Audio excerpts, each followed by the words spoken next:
নমস্কার, আমি জয়ার হেসেল থেকে বলছি, জয়িতা মিত্র।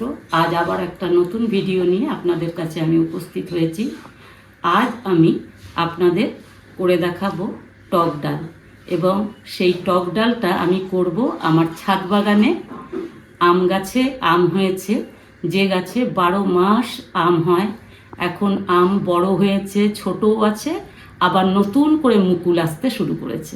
চলুন যাই, আমরা মূল রেসিপিতে চলে যাই। এবার টক ডালের জন্য লাগছে মসুর ডাল, কাঁচা আম, নুন, হলুদ, সর্ষে আর শুকনো লঙ্কা ফোড়নের জন্য, আর অবশ্যই চিনি। প্রথমে আমি ফোড়ন দিলাম, দিয়ে কাঁচা আমগুলো আগে থেকে কাটা ছিল দিয়ে দিলাম। এবার সামান্য নাড়াচাড়া করে এটার মধ্যে দিয়ে দিলাম নুন, হলুদ। তারপর আমি সেদ্ধ ডালটা ঢেলে দিলাম। সামান্য ফুটে ওঠা অবধি অপেক্ষা করব। ফুটে উঠলে ঢাকনা দিয়ে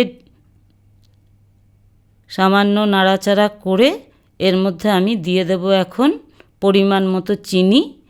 চিনিটা গলে যাবে, তারপর আমি নাড়াচাড়া করে ডালটা নামিয়ে দেব। ব্যাস, তৈরি হয়ে গেল আমার গরমের সহজপাচ্য খাবার কাঁচা আমের টক ডাল।